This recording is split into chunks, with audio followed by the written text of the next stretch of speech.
నవరసంబులుకు నాట్య మయూరియై మూల శబ్దంబుల మోక్షహంస. నవరసంబులుకు నాట్య మయూరియై మూల శబ్దంబుల మోక్షహంస. పరమ పవిత్రమౌ పరమాత్మ గీతయే నేడు నాట్యం వాడుచుండెగనుమా. పరమ పవిత్రమో పరమాత్మ గీతయే నేడు నాట్యం వాడుచుండెగనుమ. మునిరతనార్యులు మోదిల్లు శిష్యుండు, మునిరతనార్యులు మోదిల్లు శిష్యుండు సహజాచలుని కంఠ శబ్దరీతి. అజ్ఞానతిమిరంబులంతంబుజేయ అనాది బోధను వినుము ఆర్యులార. అజ్ఞానతిమిరంబులంతంబుజేయ అనాది బోధను వినుము ఆర్యులార. వినుము ఆర్యులార. తెలిపే జ్ఞానేశ్వరుల్ గీతం దివ్య రీతి. తెలిపే జ్ఞానేశ్వరుల్ గీతం దివ్య రీతి. ఆణిముత్యమీ గ్రంథము అచలులార.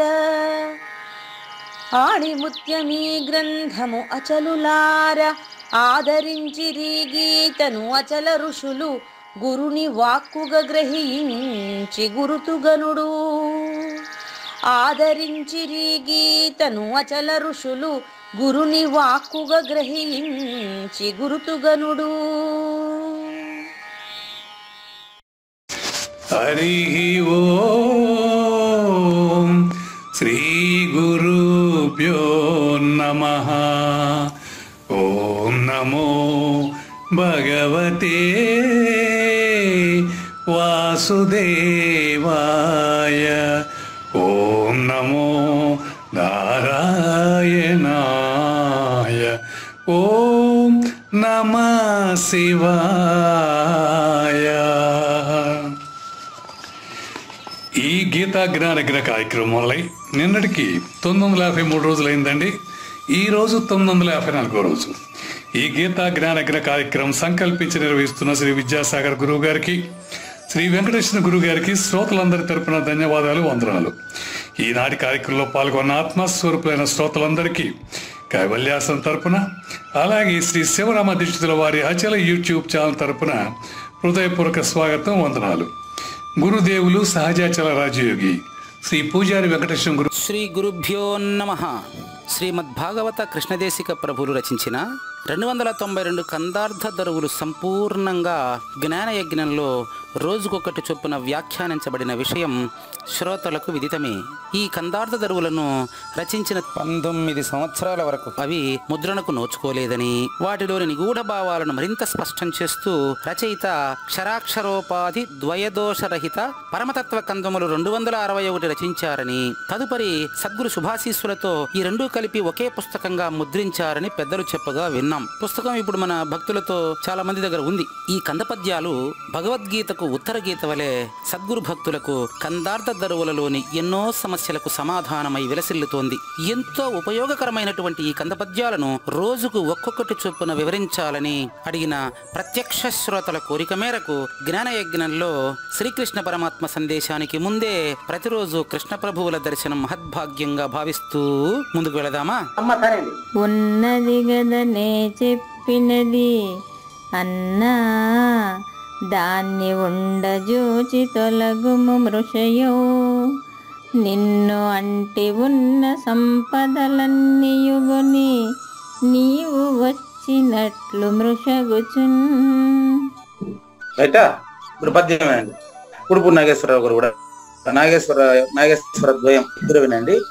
నిన్న మనం విన్నటువంటి మూలము లేని గుర్తెరిగే శరీరం లేనిదని, ఉన్నది ఉన్నట్టు రుజువైనప్పుడే లేకుండా పోయింది. ఇక్కడ చాలా ఇంపార్టెంట్ పాయింట్ అండి. సూర్యోదయం స్టార్ట్ అయినప్పుడే చీకటి లేదు. లేని చీకటి లేకుండా పోయిన తర్వాత ఇప్పుడు తెల్లగా వెళ్తూనే ఉంది కదా. చీకటి వచ్చి ఇప్పుడు మనకు సూర్యుడు లేదని వచ్చి చెప్తాదా? అది ఇప్పుడు నేను పోలిక మాత్రం నేను చెప్తున్నా, విషయం మీలో తెలిసిపోయింది మీకు. నాకు తెలిసింది నేను చెప్పలేనని మీరు చెప్పిందే. అది ఉన్నది కదా, ఉన్నది గదనే చెప్పినది అన్నా దాన్ని ఉండజూచి. లేనెరుగుతూనే చూసేది, నేను కాదనట్లేదు. చూసిన తర్వాత చీకటి ఉండదు కదా, ఇంకా వెలుతురును చూసిన తర్వాత ఇంకా చీకటి ఎట్టుంటది? ఈత వచ్చేసిన తర్వాత ఈత రానటువంటి అజ్ఞానం ఈత వచ్చిన వాటిలో ఎట్టుంటది? అది ఇక్కడ ఉండదని చెప్తా ఉండేది, ఇక్కడ ఈత వచ్చిన వాడు చెప్పగలుగుతాడు. అదే విధంగా పరిపూర్ణం తెలిసిన వాడు పరిపూర్ణం ఉండాలి ఎరుక లేదని కూడా చెప్పడండి. ఇక్కడికి అక్కడికి చూసుకోండి.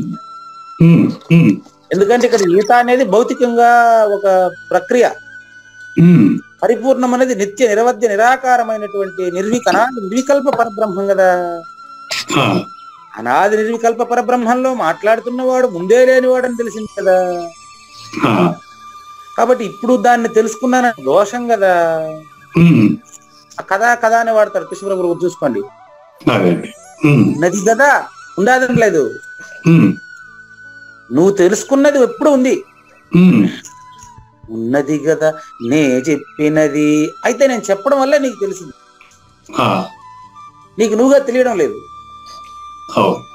నీకు నువ్వు పరిపూర్ణుడే గానీ అది నీకెట్ట తెలుస్తుంది గురువు చెప్పుకుంటా? ఉన్నది గదనే చెప్పినది అన్నా నాయన దాన్ని ఉండజూచి తొలగుము. నువ్వు తొలగాల, ఎందుకో తెలుసా? మృషయవు. ఇప్పుడు పూజారి వెంకటేశ్వర అబద్ధం, కావూరు నాగేశ్వరరావు అబద్ధం, జ్ఞానయజ్ఞం అబద్ధం కదా, పరిపూర్ణంలో అబద్ధం. మృషయవు నిన్నంటి ఉన్న సంపదలన్నీ అయ్యంత నిజమా? అయ్యంత నిజమా? నిన్నంటి ఉన్న సంపదలన్నీ కొని ఇప్పుడు నువ్వు ఎట్టపోవాలి తెలుసా? అరే నేను లేదు ప్రపంచం ఉంది, ప్రపంచం లేదు నేనున్నాను అని అనిపోవాలనా? రెండూ లేదనిపోవాలనా? అదే అది ఉన్న సంపదలన్నింటినీ మృషయవు నిన్నంటి ఉన్న సంపదలన్నింటినీ. ఏం క్లారిటీ అండి! జ్ఞానయజ్ఞంలో దీన్ని ఎక్స్ప్లెయిన్ చేయకపోతే నాకు దీని అంతరార్థం తెలియకుండానే పోయేది. కాకపోతే చూడండి, అబద్ధంగా నిన్నంటి ఉన్న సంపదలు, నువ్వు అబద్ధపు గుర్తువి, నిన్నంటి ఉన్న సంపదలన్నీ నిజమేట అయిపోతాయా? నువ్వు అబద్ధపు గుర్తువి, వృష అంటే అబద్ధం. నిన్నంటి ఉన్న సంపదలన్నింటినీ తీసుకొనే అదంతా ఎత్తుకొని పోవా. ఎవరో లోపలికి వచ్చినాడు అనుకోండి, ఒక అడ్రస్ మారి వచ్చేస్తాడు అనుకోండి ఒక వ్యక్తి. ఇప్పుడు ప్రస్తుతానికి మంచి ఉదాహరణ ఒకటి చెప్తాను చూడండి. మీరు తలుపులు వేసుకొని స్పష్టంగా సౌండ్ లేకుండా బ్రహ్మాండంగా ఈ జ్ఞాన యజ్ఞం జరిపిస్తున్నారండి అక్కడ మీ రూమ్ లో. ఒక వ్యక్తి పక్కింటికి పోయేదానికి వచ్చి మీ ఇంటి లోపలికి వచ్చేసినాడు. లోపలికి వచ్చేసి జ్ఞాన యజ్ఞంలో డిస్టర్బ్ చేస్తున్నాడు. అరే నాగేశ్వరరావు ఇదేనా, నాగేశ్వరరావు ఇదేనా అంటున్నాడు. ఆయనకు కావాల్సింది ఏ నాగేశ్వరరావు. ఏమంటే ఏ నాగేశ్వరరావు వీళ్ళు ఇదేనా అంటే ఏ నాగేశ్వరరావు అని మీరు అడుగుతారు. ఆయన చెప్పేది నాగేశ్వరరావు గారు మీరేనా అండి? నేనే. నేను ఏ నాగేశ్వరరావు అడుగుతారు ఏంటండి, మీరే నాకు కావాలంటాడు. కొద్దిసేపు మీరు వాదిలాడిన తర్వాత అయ్యా నాకు కావాల్సింది అక్కినేని నాగేశ్వరరావు అంటాడు. అప్పుడు మీరు చెప్తారు నాయన హైదరాబాద్ ఇదే, నాగేశ్వరరావు నేనే, అక్కినేని నాగేశ్వరరావు కాదు, నేను కావూరు నాగేశ్వర ప్రసాద్ నేను చెప్తావు. అప్పుడు ఆయన అరే తప్పు డ్రెస్కి వచ్చినట్టు నేను వెళ్ళిపోతానంటాడు. అప్పుడు పరిగెత్తాడు ఆయన. అప్పుడు మీరు వెంటనే పిలుస్తారు అతను, ఆయన నువ్వు నీ మూట ముల్లి నీ అడ్రస్ అనేది అవన్నీ కూడా ఎత్తుకొని కూడట. అంటే అతను ఏదేదైతే తెచ్చాడో, ఏం తెచ్చాడు ఆయన? ఇప్పుడు ప్రపంచం అంతా తెచ్చాడు ఆయన. ఆయన ఏం తెచ్చాడు దాన్ని కూడా ఆయన తీసుకోవాలి. అదంతా మనకేంటి? కావూరు నాగేశ్వర ప్రసాద్ కి సంబంధించిన కాదు, కావూరు నాగేశ్వర ప్రసాద్ కి సంబంధించిన వ్యక్తి ఆయన కాదు కదా. అలాంటప్పుడు ఆయనతో వచ్చిన లగేజ్ మనకు అవసరమా? అవసరం లేదు. క్లారిటీ వస్తేనే ఆయన ఏం చెప్తున్నాడు, వెళ్ళిపోతున్నాడు, బ్యాగ్ అక్కడ వదిలేసిపోతున్నాడు. ఆయన లగేజ్ కూడా ఆయనే మోసుకొని పోవాలి. కాబట్టి ఇప్పుడు ఇక్కడ పూజారి వెంకటేశం అనేటువంటి భ్రమ ఆ ఊరి నాగేశ్వర ప్రసాద్ గారి నుంచి భ్రమ తొలగిందనుకో, పూజారి వెంకటేశం అనే గుర్తు మాత్రం పోవాలన్నా, గుర్తుతో ఉండే ప్రపంచం కూడా పోవాలన్నా? అది రెండు పోయినాక ఇప్పుడు నేను దేనితోనైనా చెప్పగలనా? పరిపూర్ణం ఉండేదని గాని ఎరుక లేనిదని గాని, ఎరుకతోనే కదా మాట్లాడినా. క్లియరా? కాబట్టి నాయన ఉంది కదా, వస్తు నిర్ణయంగా దృఢమైంది కదా ఇప్పుడు నీకు, చెప్పలేవు. కాబట్టి స్వతసిద్ధమైన అచల పరిపూర్ణం ఉన్నది ఉన్నట్లుగా నీకు రుజువైంది ఏదైతే ఉందో దాన్ని ఉండజూడు. నువ్వు ఎరుకలో ఉన్నప్పుడే ఉండజూడు. ఉండ చూసి ఇప్పుడు చూసినవాడు అబద్ధమని మృషయౌ నిన్ను, అబద్ధపు గుర్తు అయినటువంటి నిన్ను, నీ సంపదలన్నీ కూడా అబద్ధమేనని తెలియాలనా? నువ్వు మాత్రం అబద్ధం అని తెలియాలనా? అప్పుడు నేననే గుర్తుతో సంబంధపడి ఉండేటువంటి పరిణామ క్రమానికి లోనై ఉన్నటువంటి జీవేశ్వర జగత్తుతో సహా నిజము కాదని, ఈ జీవేశ్వర జగత్తు అనే పదం రాసి పెట్టుకోండి, దాన్ని రేపు తర్వాత కంద పద్యంలో చెప్తాను. జీవేశ్వర జగత్తుతో సహా నువ్వు లేదు. అబద్ధపు గుర్తుతోనే ఈ పంచభూతాత్మకమైన శరీరం వచ్చింది తల్లిదండ్రుల నుంచి. అబద్ధపు గుర్తు పోయిన తర్వాత ఎప్పుడైతే నువ్వు లేవో అప్పుడు నీకు తల్లిదండ్రులు కూడా లేని వారైనారా లేదా? అట్లా వస్తు నిర్ణయపూర్వకంగా పరిపూర్ణాన్ని ఎరుకను బోధరీత్యా నీకు దృఢమైనటువంటి తర్వాత, సద్గురుమూర్తి ద్వారా నాకు బోధ దృఢమైపోయిన తర్వాత, ఇంకా ఆ అంశాలని గట్టిగా సమాధానపడి గుర్తించిన తర్వాత, ఓహో నా తెలివి లేదు కాదు నేను లేకపోతే ప్రశ్నించేవాడు లేకపోతే ప్రశ్న లేదు ఇంకా. కాబట్టి ఈ స్థితిలో పరిణామ క్రమంతో కూడి ఉండేటువంటి జీవేశ్వర జగత్తులన్నీ లేనివి అయినవి. కాబట్టి నీతో పాటు అవన్నీ కూడా లేదని, నిజము కాదని నువ్వు దృఢం కావాల్సిన అవసరం ఉందని కృష్ణ ప్రభువులు సెలవిచ్చారు. జీవేశ్వర జగత్తులు లేకనే ఎందుకు తెలియబడుతున్నాయి అనే ప్రశ్న రాసి పెట్టుకోండి. 65వ రేపు చూద్దాం. కానీ ఇక్కడ చిన్న ప్రశ్న ఉంది గురుగారు నాకు. ఇప్పుడు నాలో ఎవరో పలుకుతున్నాను, అలాగే నాలో తెలియజెప్పేవారు, అలాగే తెలుసుకునేది కూడా ఏదో ఉంది లోపల. ఈ అబద్ధపు గుర్తు అంటారా? రెండు అబద్ధపు గుర్తేనండి. రెండు ఇప్పుడు మీరు చెప్పిన మాటలన్నీ నాగేశ్వర ప్రసాద్ చెప్పిందే కదా. అబద్ధపు గుర్తు అయితే మరి పరిపూర్ణాన్ని ఉండచూపు అనే మాట ఇక్కడ అప్లికబుల్ అవుతుంది. పరిపూర్ణాన్ని ఉండచూసుకునేది నాగేశ్వర ప్రసాదే. వినండి చెప్తాను. పరిపూర్ణాన్ని ఉండచూసుకునేది నాగేశ్వర ప్రసాదేనండి. అయితే ఉండచూసిన తర్వాత నాగేశ్వర ప్రసాద్ లేదు, ఉన్నాను కదా అని మీరు అంటారు కదా, అది మీరు చెప్పేది. మీ బాధ అదే కదా, నేను ఉన్నాను కదా ఎందుకు లేదంటారు అని చెప్పేది మీరు కాదు. పరిపూర్ణాన్ని ఉండచూసి అనే మాట వచ్చింది ఇక్కడ ప్రశ్న. ఉండచూసేది అబద్ధ గుర్తులు, ఇంకా ఉండచూసేది ఏముంది? అదే, అది కూడా కరెక్టే. అబద్ధపు గుర్తులో ఉండచూసేది ఏముంది అంటే, నా మాట మీకు వినిపిస్తానులా? అవును. అబద్ధపు గుర్తుతో అబద్ధపు మాట, ఎంత గొప్ప ప్రశ్న అండి. అబద్ధపు గుర్తుతో అబద్ధపు మాటలు మాత్రమే వినిపిస్తాయి. పరిపూర్ణం వినపడదు, కనపడదు, అనదు. అది నేను అనదు. గాఢ నిద్రలో ఏమి ఉండదు కదా, కానీ గాఢ నిద్ర గురించి మన ఇద్దరు మాట్లాడుకోవచ్చు. గాఢ నిద్ర గురించి మన ఇద్దరు మాట్లాడుకోవచ్చు. అయ్యా గాఢ నిద్ర ఎట్లుంటుందంటే, ఎంత బాగుంటుందంటే నేను చెప్పొచ్చు. మిమ్మల్ని అడిగితే మీరేమంటారు? అవునండి చాలా హాయిగా ఉంటుందండి. ఒళ్ళే తెలియదండి, అన్ని మాట్లాడతావు.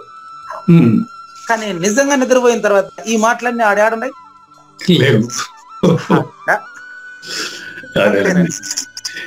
ఏది పరిపూర్ణం ఉందన్నా లేదన్నా అంతా ఉన్నంత వరకే ఎరుకలోనే మాట్లాడేది.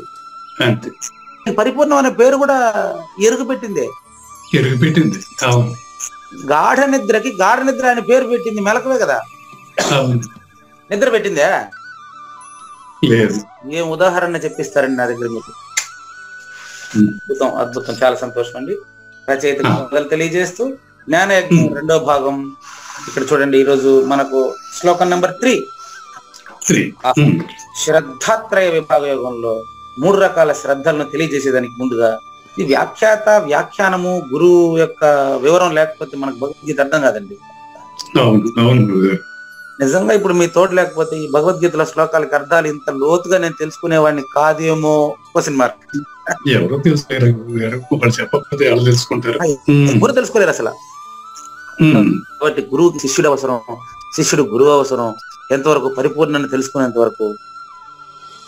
పరిపూర్ణాన్ని తెలుసుకున్న తర్వాత గురు శిష్యులు ఇద్దరు లేదండి, అది స్థితి. కానీ అండి శ్రీ భగవాను వాచ త్రివిధా భవతి శ్రద్ధ. మన రెండో శ్లోకం నేను కాలేదండి. రెండో శ్లోకం వ్యాఖ్య కంప్లీట్ అయిందండి. అది మీకు ఇప్పుడు గుర్తు చేస్తాను ఒకసారి కావాలంటే.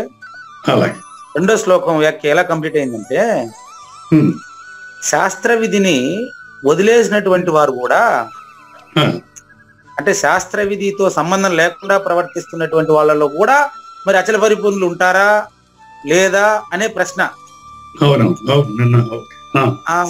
దానికి గురువు గారు ఏం చెప్పారంటే, అది శాస్త్రంతో సంబంధం ఉన్నా లేకపోయినా వాడు వచ్చినటువంటి సంస్కారాన్ని బట్టి ఉంటుంది. ప్రశ్న వేశారు, అది ముగిస్తాను చూడండి. ఇప్పుడు రమణ మహర్షి వచ్చారు, ఆయన సంస్కారం ప్రకారం గురువు అవసరమే లేదు, ఆయన సాక్షాత్ దక్షిణమూర్తి ఆయనే. మరి ఆయన శ్రద్ధ అట్టుంది, ఏం చేయమంటాను. కానీ ఇక్కడ ఒకటి మంచి, రమణ మహర్షి శ్రద్ధలో కూడా శాస్త్రం ఉంది. ఆయన చదవలే శాస్త్రాన్ని, రమణ మహర్షి శ్రద్ధలో కూడా శాస్త్రం. ఆయన బడి చదువుకోలేదు. అవునండి. కానీ ఆయన శ్రద్ధలో కూడా శాస్త్రమే చెప్తుంది. ఏమనండి చూడండి, ఆయన సమక్షంలో రుభుగీత ఎప్పుడు చదివేవాడంట. ఆయన ఏదండి, ఎవరి సమక్షంలో అండి? రమణ మహర్షి సమక్షంలో రుభుగీత ఉండేదట ఎప్పుడు. సూర్యనాగమ్మ లేఖల్లో చెప్తారు రుభుగీత అంటే. ఆయన సంస్కారం ప్రకారం ఆయన పరిపూర్ణుడే. మనకు ఉదాహరణల కోసం మనలాంటి వాళ్ళు పోయిన వాళ్ళు తెచ్చిపెట్టారో ఏమో మరి నాకు తెలియదు, కానీ సూర్యనాగమ్మ లేఖల ప్రకారం ఆయన దగ్గర రుభుగీత, అష్టాదశ పురాణాలు, యోగ వాసిష్టము, భగవద్గీత, ఇవన్నీ శాస్త్రాలు కూడా ఆయన నోట్లో నుంచి వచ్చి పలికేటువంటి దానికి ఉదాహరణగా, ప్రూఫ్ గా ఆయన సమీపంలో ఉండేవాళ్ళు, తల పండిన వాళ్ళు, పండితులంతా వచ్చి ఆయన చెప్పే ఉదాహరణలు శాస్త్రాలు చూసుకొని నిర్ధారణ అయ్యేవారు. కానీ ఆయన శాస్త్రాలు ఎలా తెలుసా? చిన్నప్పటి నుంచి ఆయన సంస్కృతి ఎలా తెలిసింది? దానికి ఆన్సరే ఈ శ్లోకం. దాని ఆన్సరే ఈ శ్లోకం. అంటే మిస్టీరియస్ పవర్ పైన ఏదో ఉన్నట్టు కనపడటం మనకి లేదండి. అవునండి, అట్లాంటి పవర్ ఏది లేదనే తర్వాత శ్లోకంలో ఆన్సర్ చెప్పబోతున్నారండి. మీరు ప్రశ్న అడిగారు కదండి, ఈ ప్రశ్నకు 3వ శ్లోకంలో సమాధానం ఉందండి. మూడోది కాదండి, రెండో శ్లోకం 3 కాదు, అది 2వ శ్లోకం చెప్పబోయేది. 3 కాదు, 2వ శ్లోకమే. అందుపై ఆయన వైకుంఠపురంలో ఉండేటువంటి కుంఠితము కాని వైకుంఠుడు, కల్పన రహితమైనటువంటి కైలాసుడు చెప్పబోతున్నటువంటి భగవానుడు, సాక్షాత్తు భగవానుడే చెప్పబోతున్నటువంటి శ్లోకం 2వ శ్లోకం అన్నాడు. శ్లోకం నెంబర్ పొరపాటు చెప్పానంతే. అదే త్రివిధా భవతి శ్రద్ధ అనే శ్లోకం మాత్రం. క్లియరా? చూడండి, త్రివిధా భవతి శ్రద్ధ. త్రివిధా భవతి శ్రద్ధ 2వ శ్లోకం ఇది కరెక్ట్. దేహినాం సా స్వభావజ, దేహినాం సా స్వభావజ, సాత్వికీ రాజసీ చైవ, సాత్వికీ రాజసీ చైవ, తామసీ చేతి తాం శృణు, తామసీ చేతి తాం శృణు. ఇది చెప్పాను, దీనికి వివరం కూడా చెప్పుకొని వచ్చాను నిన్న. అవునండి, అందులో కొంచెం బ్యాలెన్స్ ఉంది, వ్యాఖ్యలో కాస్త బ్యాలెన్స్ ఉంది. అది మీరు అడిగింది, చెప్తానండి. ఈ విధంగా 3 రకాల శ్రద్ధలుగా ఉండేటువంటి వారు ఈ యొక్క ప్రపంచం, లౌకిక ప్రపంచంలో తాము చేసినటువంటి కర్మలను అనుసరించి నూతన శరీరము ధరింతురు. ఇంతవరకు అయింది నిన్న. ఆయన చూడండి, ఎవరు రమణ మహర్షిని చూడండి మీరు, ఆయన చెప్పిన మాటే ఇది. లేఖల్లో ఈ విషయం క్లియర్ గా విన్నాం మనం. సూర్యనాగమ్మ లెక్కలు అంటే ఆయన చెప్తూ ఉంటే ఆ సమక్షంలో ఉండి వాళ్ళ అన్నకు రాసిన లెక్కలు అవి.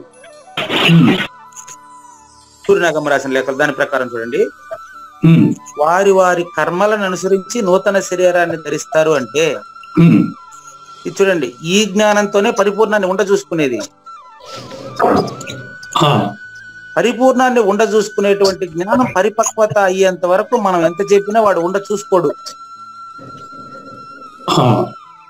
పరిపూర్ణాన్ని తెలుసుకునేటువంటి జ్ఞానం పరిపక్వత కావడం అనేది మానవ జన్మలో స్వప్రయత్నంతోనే జరగాల.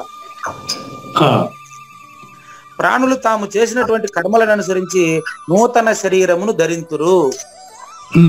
రమణ మహర్షి గారు చెప్పారు, నా దేహం కూడా అలా ధరించిన దేహమే నాయనా, కాకపోతే నాకు గురువు ఎవరు అని అడగబాకండి,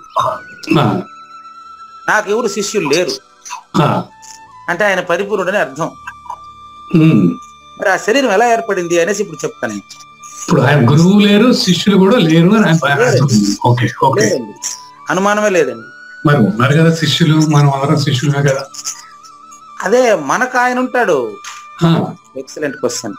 మనకు రమణ మహర్షి ఉంటాడు. రమణ మహర్షి దృష్టిలో రమణ మహర్షితో సహా ఎవరూ లేరు.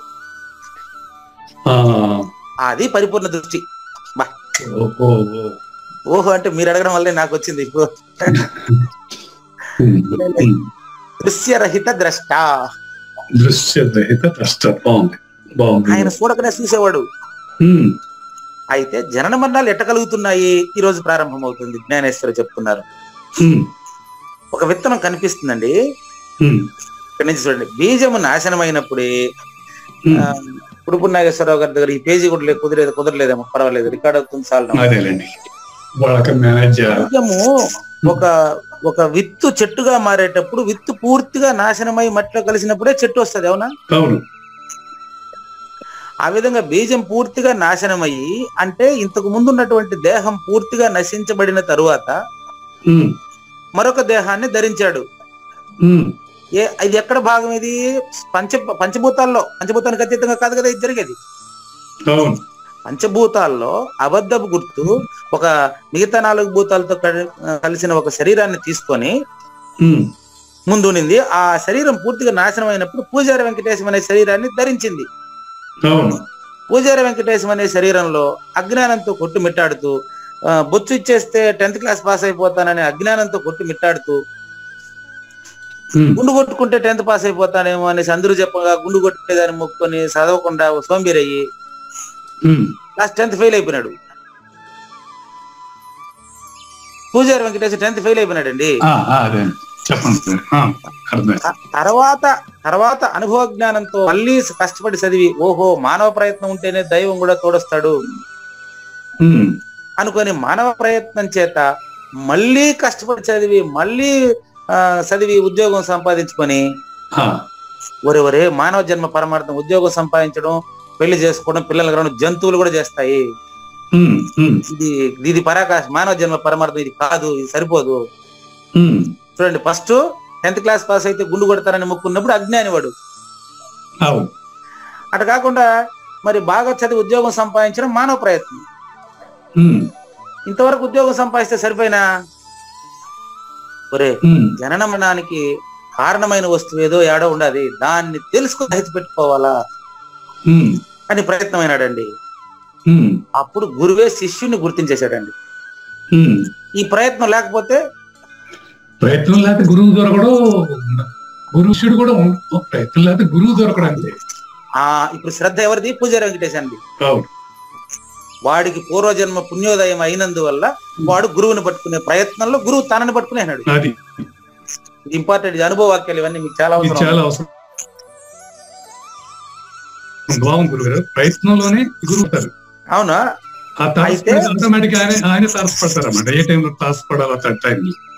అవునండి. గురువు గారు తలపల మురత్న గారు ఆయనే వచ్చేసారండి.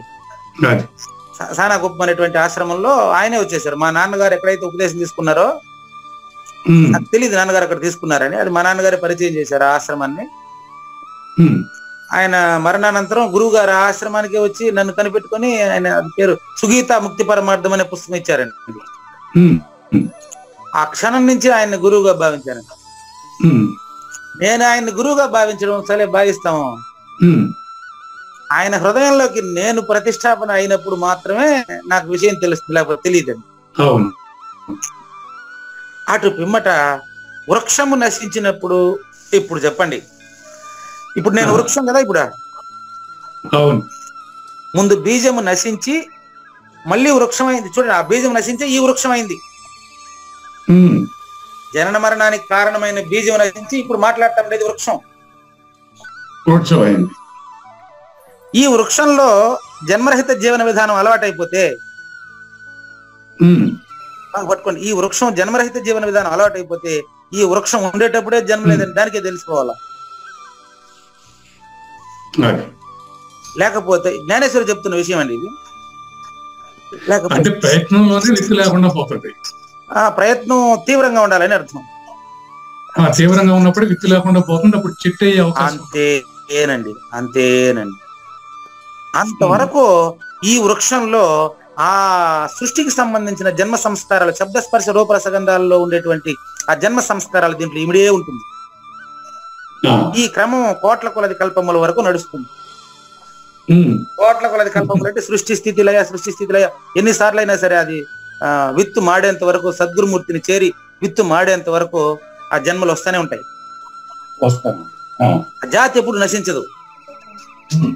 మళ్ళీ వచ్చే సృష్టిలో కూడా 84 లక్షల జీవరాశులు అన్ని ఉంటాయి. అదే విధంగా అసంఖ్యాకమైన జన్మలు జరుగుతూ ఉంటదండి. అయినప్పటికీ ప్రాణులు అన్నింటి పట్ల కూడా ప్రాణులు మొత్తం అంటిపట్టి ఉండేటువంటి ఆ త్రిగుణత్వమైన, ఇది జన్మ కారణ వస్తువు, త్రిగుణత్వమైనటువంటి ఆ సంస్కారం మాత్రం దాన్ని వదిలిపోదండి. ఎన్ని దేహాలు మార్చినప్పటికీ వాడి సంస్కారం మాత్రం ఆయన వదిలిపోనే పోదండి. కాబట్టి ప్రాణులకు కలిగి ఉండేటువంటి శ్రద్ధ కూడా ఈ త్రిగుణాలను అనుసరించి ఉంటుంది. ఓహో, ఈ శ్లోకం యొక్క భావాన్ని వదిలేసి 3వ శ్లోకానికి వెళ్ళిపోతున్నా నేను.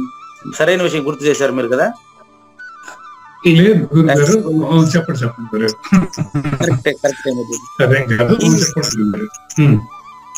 త్రిగుణ సంయుతమైనటువంటి ఈ శ్రద్ధే వింటున్నటువంటి శ్రోత యొక్క అంతఃకరణము అండి. వింటున్నటువంటి వాళ్ళందరూ కూడా వాళ్ళ ఆజన్మార్జిత శ్రద్ధతోనే వింటున్నారు. మీకు అది ఎంత గట్టిగా ఉందో ఎన్ని రోజులైనా మీరు ఓపికగా ప్రశ్నలు అడుగుతానే ఉండరు. కాబట్టి మీ శ్రద్ధ పోయిన జన్మలో ఇలా ఉంది అని అర్థం. ఎన్నడైనా ఏ విధంగానైనా శుద్ధ సత్వగుణం వృద్ధి అయితేనే, మీ శ్రద్ధ ఫలిస్తేనే, కొంత జ్ఞానం లభిస్తేనే ఆ పూర్తిగా సత్వగుణానికి వచ్చి శుద్ధ సాత్వికమై మీరు గురువుని చేరి గురు సూచన మీలో మీకు తెలియబడితేనే మీరు పరిపూర్ణుడు. ఇది మంచి సూచన అండి. శుద్ధ సత్వంలో ఉండాలా, ప్రయత్నం కూడా చేయాలి. అవునండి, ప్రయత్నం కూడా చేయాల్సిందే, సాధ్యం కాదు. అది విషయం. కాబట్టి సత్వం యొక్క సహాయం వలననే ఆ సత్వం అనేటువంటి పదం ఇప్పుడు 3వ శ్లోకంలో రాబోతుందండి. అది సత్వం అంటే ఏంటో చెప్తాను మీకు. సత్వం అంటే 2 అర్థాలు ఉన్నాయండి. సత్వ, రజ, తమో గుణాల్లో ఉండే సత్వం ఒకటి. సత్వం అనే పదానికి పోయిన జన్మ నుంచి వచ్చినటువంటి స్వభావము అనే ఒక అర్థం ఉందండి. అది విషయం. కాబట్టి ఈ మోక్ష ఫలము వైపు ప్రవృత్తి గలది కావాలంటే మానవుడు ప్రయత్నం చేత సత్వగుణం ఆచరించాలి. అప్పుడే అతను శుద్ధ సాత్వికానికి రావచ్చు వీలుందండి. చాలా ఇంపార్టెంట్. మానవుడు స్వప్రయత్నం చేత సత్వగుణ ప్రవర్తన కలిగి ఉంటే, దైవీ సంపద కలిగి ఉంటే వాడు శుద్ధ సాత్వికము అలవాటయి గురువు అతన్ని గుర్తించి కడతేరుస్తారు. అదే సాధన సంపద అంటారు, అంతే కదా? పక్కా అనుమానం లేదండి. అప్పుడు సత్వగుణంలో అతను బాగా స్థిరపడితే రజోగుణం, తమో గుణం పరిగెత్తి వెళ్ళిపోతాయి. గురువుని దగ్గరకు వచ్చేస్తాడు. ఇంకా ఆటోమేటిక్ గురువుని దగ్గరకు, అక్కడి నుంచి ఆయన పని, అక్కడి నుంచి ఆయన చూసుకుంటాడు. ఇంకా అది మార్జాల కిశోరుని ఆయన. అంతటా తత్వము యొక్క బలము తెంపేస్తే రజోగుణము స్వతంత్ర రూపం పొందిపోతుంది. లేకపోతే అప్పుడప్పుడు అవకాశం వస్తుంది. నేను పోయి పిలిచినాను మా ఆయన, వచ్చినాడు 2 రోజులు, ఒక 10 రోజులు ఆ వాసనలో ఉన్నాడు. మరి మళ్ళీ రియల్ ఎస్టేట్ ఆకర్షణ చేసింది. ఏం చేద్దాం చెప్పండి. ఇప్పుడు చాలా మంది అదే సంస్కారాన్ని మనం ఏం చేయలేం కదా. చాలా మందిలో అదే జరుగుతూ ఉంటుంది, విన్నాళ్ళలో చాలా మందిలో. అంటే జనరల్ గా మిగతా చోట్ల విన్నాళ్ళలో చాలా మందిలో జరిగేది ఇదే. ఆ శ్రద్ధ ఏం చేస్తుంది తెలుసా? ఏ శ్రద్ధ? సత్వగుణంలో వచ్చేటువంటి అవకాశం వస్తే కూడా పూర్వజన్మ సంస్కారానుసారంగా ఆ రజోగుణం వైపు పరిగెత్తుంది. ఆ శ్రద్ధ ఏం చేస్తుందంటే కర్మలకు వెట్టి చాకిరి చేస్తుంది. అది లాగేస్తుంది, అంటే రజోగుణం లాగేస్తుంది సంస్కారాలకు అనుగుణంగా. కర్మలకు వెట్టి చాకిరి చేసి ధనాన్ని పెట్టుకొనిన దాసిగా అయిపోతాడు చూడండి. చక్కని మాట అండి. కర్మలకు కర్మలకు వీడు దాసుడు అయిపోతాడు. గురువు దాసుడు కాడు వీడు. అవునండి, కర్మలకు దాసుడు అయిపోతాడు. అదేలాగా తమో గుణం ప్రబలమైంది అనుకో పూర్వజన్మ ప్రకారం, వాడు విషయ భోగాల్లో తగులుకునేస్తాడు. ఇంకా అధ్వానం. అంటే రజోగుణం వచ్చి కర్మల వైపు లాగేస్తుంది, తమో గుణం వైపు విషయాలని అనుభవించే వైపు లాగేస్తుంది. ఇంకా సత్వగుణానికి మారేది ఎప్పుడు? కాబట్టి ఇక్కడ చెప్పినటువంటి సత్వం వచ్చి ఇప్పుడు అంతకుముందు చెప్పిన సత్వ రజో తమో గుణాల్లో సత్వం వేరు, పదం అదే. ఈ సత్వానికి స్వభావము అని అర్థం అండి. ఆ స్వభావము ఎట్లా ఉంటుందో తర్వాత శ్లోకంలో ఇప్పుడు తెలుసుకుందాం. ఓకే. శ్రీ భగవాన్ ఉవాచ సత్వానురూప సర్వస్య శ్రద్ధా భవతి భారత శ్రద్ధామయోయం పురుషో యో యచ్ఛ్రద్ధః స ఏవ సః.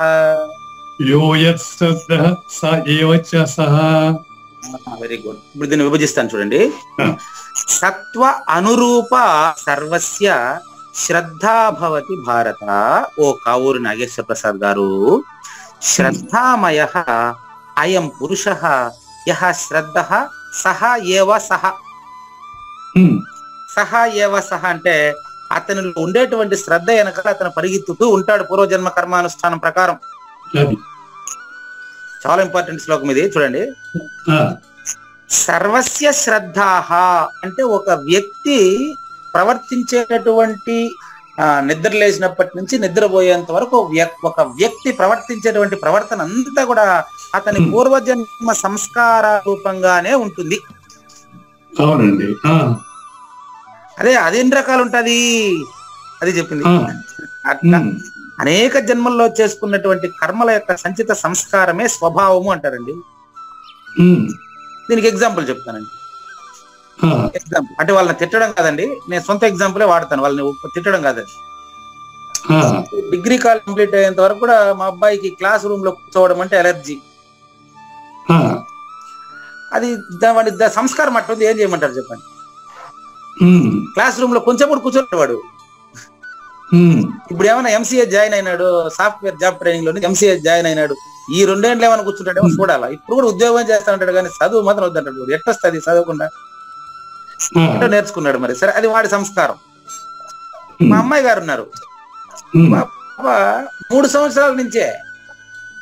అప్పుడు అమ్మాయి 3 ఏళ్ళప్పుడు నేను జూనియర్ కాలేజ్ ప్రిన్సిపాల్ అన్నమాట. బలవంతంగా వచ్చేస్తున్నా నాతో పాటే. ఇద్దరు ఒకటే కదా. నేను పెద్ద పిల్లవాడు పుట్టినప్పుడు కూడా నేను టీచరే కదా.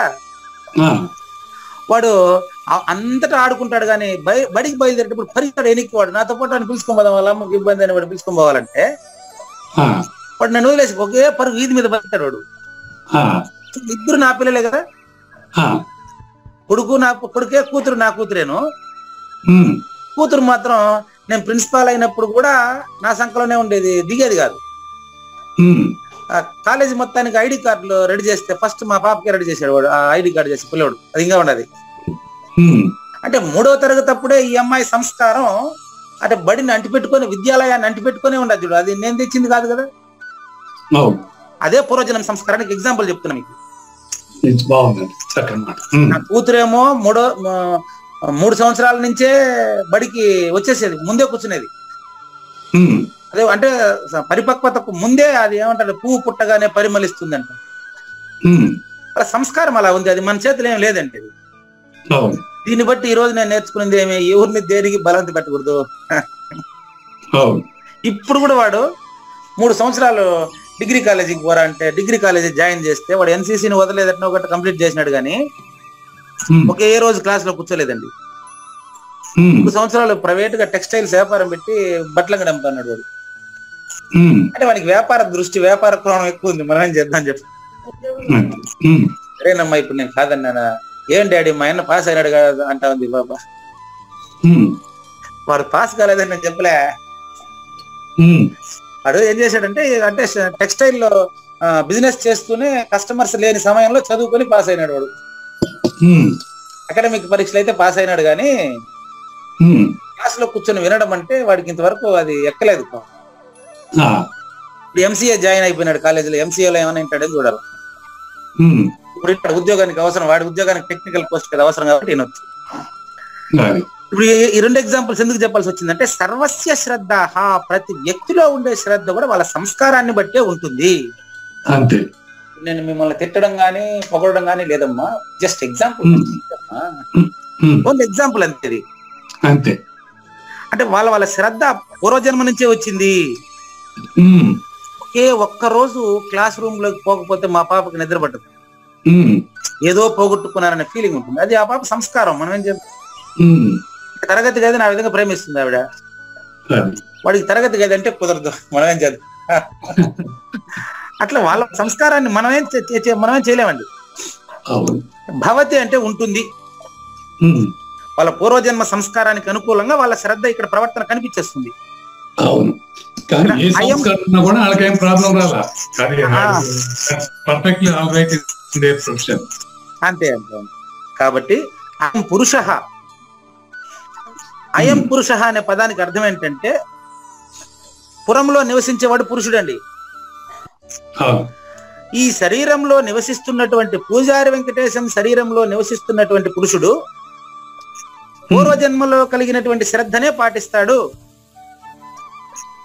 రమణ మహర్షి శరీరంలో ఉండేటువంటి పురుషుడు దానికి పూర్వజన్మలో అతను చేసినటువంటి శ్రద్ధనే పాటిస్తాడు. కృష్ణ పరమాత్మ శరీరంలో ఉండేటువంటి రాముడు భగవద్గీత ప్రబోధ చేసిన దాన్ని బట్టి చూస్తే అంతకు ముందు రాముడే ఈ కృష్ణుడని అర్థం అవలే. ఇప్పుడు గురువు గారికి ఎన్ని జన్మలు ఉంటే మాత్రం ఆయనకి లెక్కే ఉంది. ఆయన జన్మరహితుడే కదా. జన్మరహితుడే కానీ జన్మరహితుడే కానీ ఆయనకు ఒక ఉనికి అయితే ఉన్నది. ఆయనకే ఉనికి ఒకటి ఉన్నది. Very good, very good. ఆయన ఉనికి ఏం ఉనికి తెలుసా? నేననే స్పృహ లేనిది ఉనికి, ఉత్తమ పురుష ఉనికి, పరమ పురుష ఉనికి. ఆ ఉనికిలో ప్రపంచం లేదు, నువ్వు లేదు, నేను లేదు. అదే ఆయన ఉనికి. మంచి మాట చెప్పారు. అది నేను లేని ఉనికి గానీ అది యాక్టివేట్ అవుతుంది. No, there is no activity. ఎట్లా అవతారం ఎత్తారు? Is there, there is no activity. ఉన్నారు యాక్టివిటీ గురుగారు. ఇప్పుడు అవతారానికైనా కూడా మరి దేవి ఆడకి ఏదో ఒకటి ఉండాలి కదా. ఏం లేదు. మంచి ప్రశ్న అండి. ఏం లేదయ్యా, ఏం లేదు. ప్రూఫ్ చెప్తా. మంచి ప్రశ్న, ప్రూఫ్ చెప్తా. మీ ప్రశ్నకు ధన్యవాదాలు. ప్రూఫ్ చెప్తాను. కుండ మట్టిగా మారడంలో మట్టి ఏం పని చేసిందా? మట్టి చేయలేదు. మట్టి ఏం పని చేసింది అంటే దాని తత్వం ఉందో దాని ఉంది అంతే. అదే పరిపూర్ణుడు అట్టుంటాడు. ఏం ఎగ్జాంపుల్ చెప్పారండి. కుండ మట్టిగా మారడం మనిషి చేసిన ప్రక్రియ. మనిషికి ఉండేటువంటి స్వభావంతో అది మారినట్టు మనిషి భావిస్తున్నట్టండి. మట్టి కుండగా మారిన తర్వాత కూడా కుండే కనపడదు, మట్టే కనపడుతుంది పరిపూర్ణుడికి. ఎగ్జాంపుల్ అంటే నేను సత్యానందగిరి గారు చెప్పిన ఎగ్జాంపుల్ గుర్తొచ్చి ఇప్పుడు చెప్తున్నా మీకు. అది ఇవన్నీ ఏదైనా నాది కాదు, ప్రకృతిలో నుంచి దీంట్లో మీకు వినిపిస్తా ఉంటుంది అంతే. పరిపూర్ణుడికి మట్టిలోను కుండలోను మట్టే కనపడుతుంది. Very clear, very clear. అంతే. బాగుందండి.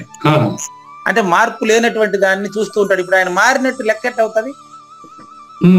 అందుకని ఆయన పనిచేయడం చెప్పేది. మనకు బోధిస్తున్నాడు కాబట్టి ఊరుకోవడం చెప్తాం. అతః ఇందువలన యహ పురుషుడు, ఏ దేహంలో ఉండే పురుషుడు ఎట్టి శ్రద్ధ అయితే తీసుకొచ్చినాడో అట్టి శ్రద్ధ ప్రకారం ఇప్పుడు అతని ప్రవర్తన ఉంటుంది. కాబట్టి ఈ ఒక్క శ్లోకంతో భగవంతుడు అంటే శ్రీకృష్ణ పరమాత్మ మనకు కనువిప్పు కలిగించినటువంటి విషయం ఏంటంటే పూజారి వెంకటేశ్వర అనుభవం ప్రకారం సమాజంలో ఎవ్వరిని బలవంతంగా పరిపూర్ణ బోధ నేర్చుకోమని జన్మరహితుడు కమ్మని బలవంతం చేయకూడదు. ఇది మా ఆవిడ ఇన్ని రోజులు చెప్పింది, నాకు రోజు కాఫీ పెట్టి కూడా చెప్పింది, కానీ నాకు అర్థం కాలేదు ఇంతవరకు. ఇప్పుడు అర్థమైందని చెప్పేదానికి కూడా లేదు. ఇప్పుడు ఇదే విషయాన్ని చూడండి. దీని ప్రకారం సత్వము అంటే జన్మ వచ్చినటువంటి స్వభావము అని అర్థం అండి. ఆ స్వభావం ప్రకారం ఇప్పుడు సమాజంలో ఉండే మనుషులు ఏ ఏ విధంగా శ్రద్ధతో జన్మించారో ఆయా శ్రద్ధతో వాళ్ళ ప్రవర్తన ఉంటుంది అని ఒక ఇద్దరు అమ్మాయి అబ్బాయి ద్వారా వాళ్ళ ప్రవర్తన ద్వారా, వాళ్ళ కాలేజీకి వెళ్ళే ప్రవర్తన ద్వారా స్పష్టంగా తెలుసుకున్నాం. దీనికి మరి 4 నిమిషాల్లో వీరి వ్యాఖ్యలందో చూద్దాం. విఘ్నుడైనటువంటి ఓ కావూరి నాగేశ్వర ప్రసాద్ గారు, పరిప్రశ్నలు కలిగినటువంటి కావూరి నాగేశ్వర ప్రసాద్ గారు, ఈ జీవ సంఘంలో సత్వ రజ తమో గుణములు అలిప్తముగా నుండి నిర్దోషమగు శ్రద్ధ ఎప్పుడు లభించదు. పట్టుకోండి, శ్రద్ధ అంటే సత్వమా రజస ఈ మూడిట్లో ఏదో ఒకటి అయి ఉండాలి. సత్వగుణం ఉండేవాడు ఎట్లా ఉంటాడు అనేది అది నెక్స్ట్ శ్లోకంలో వస్తుంది అనుకోండి. ఖచ్చితంగా వాడు పుస్తకం చదువుకున్నా చదవకపోయినా వాడి శ్రద్ధను 3 రకాలుగా నేను మీకు ఇప్పుడు చెప్తాను. ఆ శ్రద్ధ స్వాభావికముగా తత్వమే, ప్రకృతి తత్వమే. తత్వమే అంటే ప్రకృతి తత్వం అండి, ప్రకృతి తత్వం. కానీ ఆ ప్రకృతి తత్వము అతని శ్రద్ధ త్రిగుణముల చేత ఆవరించబడి ఉండేదే గాని త్రిగుణాతీతం కాదు. అందుచేత దానికి రాజస తామస సాత్వికములైన 3 భేదాలు ఉంటాయి. ఇప్పుడు శ్రద్ధ త్రిగుణాలకి అతీతం రమణ మహర్షి విషయంలో అట్ట కాదుగా. అది రమణ మహర్షి దగ్గరికి మళ్ళీ పోదాం. మీకు చెప్పినప్పుడు ప్రకృతికి అతీతమైన విషయం. ఇప్పుడు చెప్తా ఉండేది ఇక్కడ స్వభావం గురించి. స్వభావం గురించి జనరల్ గా ఉండేది. ఏ విషయం మాట్లాడినప్పుడు దాందే అంతే. ఇక్కడ చెప్తా ఉండేది ప్రకృతిలో ప్రవర్తించే వాళ్ళ శ్రద్ధ గురించి. అప్పుడు మీకు చెప్పింది ప్రకృతికి అతీతంగా ప్రవర్తించే ఆయన శ్రద్ధ గురించి. 2 శ్రద్ధలు ఉన్నాయా అంటే మీరు అడిగినారు కాబట్టి 2 శ్రద్ధ. ప్రకృతిలో ఉండేవాడికి పరిపూర్ణం ఎందుకు తెలియదు అని మీరు అడిగినారు కాబట్టి 2 శ్రద్ధల గురించి చెప్పాల్సి వచ్చింది. కాబట్టి ప్రకృతిలో లేకనే మాట్లాడుతున్నటువంటి అబద్ధపు గుర్తు ఖచ్చితంగా 3 రకాలుగా ఉంటుంది. అబద్ధపు గుర్తుకు అతీతంగా ఉండేది గుణాతీతము. గుణాతీతంగా ఉండేటువంటి సద్గురువు ఏదో ఒక గుణంలో ప్రవర్తించి సత్వగుణాన్ని పరిడవిల్ల చేయడం కోసం సమాజంలో ఏదో ఒక పక్షం పైన పనిచేస్తాడు. అదే పాండవుల పక్షం అంటే ధర్మపక్షం. ధర్మాతీతుడు ధర్మపక్షం వైపు పనిచేస్తాడు. ధర్మాతీతుడు ధర్మపక్షం వైపు పనిచేస్తాడు. కానీ అన్ని పక్షాలు అంటే ఇప్పుడు చూడండి, ఒక జీవుడుగా జన్మించినప్పటికీ ఆయన పరిపూర్ణత్వానికి ఎలాంటి భంగం ఎలాంటి లోటు రాదు. కాబట్టి ఈ విషయాలంతా మనం తర్వాత ఎపిసోడ్ లో చూద్దామండి. లేనిది లేదు, ఉన్నది లేకపోవుట లేదండి, ఈ గొప్ప మర్మమంతా మీ వలన తేటగా తెలిసేనండి. జనులలో ప్రతి వారికి జన్మతో స్వభావము సిద్ధము, అతని జీవితమంతయు ప్రకటమై కొనసాగుచుండునయ్యా. శ్రీకృష్ణుని పలుకును సూటిగా తలపల మునిరత్నమే, శ్రీమించిన భావమై సద్గురువు చెప్పకనే చెప్పెనండి. సద్గురు అర్పణ అండి. మంగళ అమ్మ కానివ్వండి. జయ మంగళం నిత్య శుభమంగళం, జయతు జయ మంగళం మహోత్సవమంగళం. జయ మంగళం నిత్య శుభమంగళం, జయతు జయ మంగళం మహోత్సవమంగళం. శ్రీమించున చలంబు సూచించినటువంటి దక్షిణామూర్తికి దండమిడుతూ, శ్రీమించున చలంబు సూచించినటువంటి దక్షిణామూర్తికి దండమిడుతూ, శ్రీ మహావిష్ణువు సూర్య భగవానుడు యాజ్ఞవల్కి జనక రాజ ఋషికి. జయ మంగళం నిత్య శుభమంగళం, జయతు జయ మంగళం మహోత్సవమంగళం. అయం వ్యర్థ బాహ్య కోపి న భవతి అనే సుఖయోగి సాంది పరుసుల వరుస. అయం వ్యర్థ బాహ్య కోపి న భవతి అనే సుఖయోగి సాంది పరుసుల వరుస. దీనినే శ్రీకృష్ణ పరమాత్మ వద్దనే ఎరిగరిగిన ఉద్ధవార్జునులకు. జయమంగళం నిత్య శుభమంగళం జయతు జయమంగళం మహోత్సవమంగళం. శ్రీ అల్లమా ప్రభు బసవేశ్వరుండును బ్రహ్మానంద రామానంద స్వామి. శ్రీ అల్లమా ప్రభు బసవేశ్వరుండును బ్రహ్మానంద రామానంద స్వామి. నవరసాలు లిఖించు నాట్యమయూరిగా గీతను మలచిన జ్ఞానేశ్వరులకు. జయమంగళం నిత్య శుభమంగళం జయతు జయమంగళం మహోత్సవమంగళం. కబీరు దాసుడు సహజానంద గురుడు రామావధూతయు రాజితముగా. కబీరు దాసుడు సహజానంద గురుడు రామావధూతయు రాజితముగా. అంబికా శివయోగి శ్రీవేమన నిరంజన వెంకయ్య తిరువెంగళార్యులకును. జయమంగళం నిత్య శుభమంగళం జయతు జయమంగళం మహోత్సవమంగళం. శ్రీ బృహద్వాశిష్ట సిద్ధాంతమును చేసి జనన మరణ భ్రాంతి జడుపు బాపి. శ్రీ బృహద్వాశిష్ట సిద్ధాంతమును చేసి జనన మరణ భ్రాంతి జడుపు బాపి. అచల సాంప్రదాయమవనిలో నెలకొలిపి అందించినట్టి శివరాములకును. జయమంగళం నిత్య శుభమంగళం జయతు జయమంగళం మహోత్సవమంగళం. మెప్పైన బోధల తిప్పలు బాపిన అప్పయ్య మంత్రియు అచల గురులు. మెప్పైన బోధల తిప్పలు బాపిన అప్పయ్య మంత్రియు అచల గురులు. పరశురామ సీతారామ స్వామి ప్రభులు నరసింహయోగి గురువర్యులకును. జయమంగళం నిత్య శుభమంగళం జయతు జయమంగళం మహోత్సవమంగళం. కంద కందార్థముల నందించి బృందముకు రంది పాపిన కృష్ణ ప్రభువునకును.